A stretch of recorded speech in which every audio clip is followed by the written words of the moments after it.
build it bottoms up on a month-by-month basis. We talked about the month-by-month already. Bottoms up meaning literally at day one, we are, like I said, hiring one person. That person is making 2 sales a day at $10 a sale. You know, it's kind of this bottom-up organic rate versus the alternative, which is a top-down model, which means this market for widgets is $2 billion.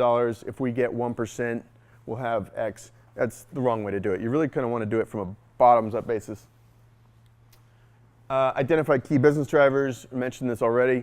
You know, any business, even a fairly complex business, can usually be boiled down to about 2 or 3 things that really matter. You know, a consumer internet business might be time on site, or an advertising consumer internet business might be number of users, time on site, retention, or frequency of visit, right? I mean, most businesses can be boiled down to a few different things.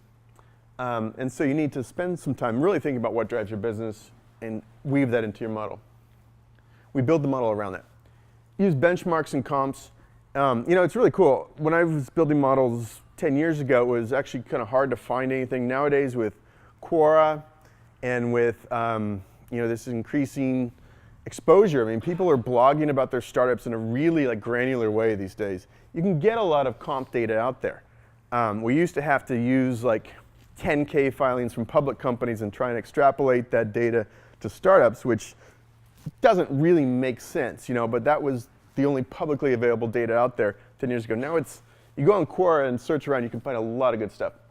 But a good best practice is to use benchmarks and comps.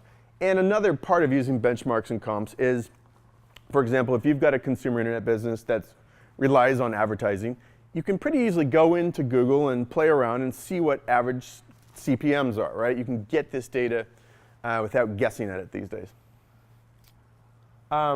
Focus on the first 2 years. You know, we often build 5-year models when we're doing these financial models, but what's going to happen in 5 years? I mean, who can really predict the future that far out? No one can, yet we still build what could be potential 5 years. But we really focus on the first 2 years, and we'll do the first 2 years on a month-by-month basis to get granular about it. Make it easy to change and edit. This is simply a function of building a dashboard in the model. We'll show you this a little bit later. But you want to be able to run scenarios in your model. So if you have a dashboard where you can easily, quickly change the numbers versus hard coding things into cells, it's what you should do. Build it to scale. This is simply a function of, as your business scales, what scales along with it, right? So if you're, as a quick example, maybe your support, customer support headcount grows at a linear rate of, you know, 1 customer headcount or customer support rep for every 10,000 users, something like that. That's what I mean by building it to scale. Over scenarialize, right? We usually build the model, what we think is going to happen, our best guess, and then we take some haircuts at it, right? What if everything takes twice as long as we think it's going to get to market? What if our revenue assumptions are way less? What does that do to our burn rate? It's pretty easy. The beauty of a model is you can run all these different what-if scenarios without the pain and expense of living it in real life. Be comprehensive with headcount, especially, I don't know what types of businesses you all are running, but especially in the web world, headcount is the biggest expense for most early-stage startups. So, you know, pack more heads in there. It's good to be conservative when you're building a model.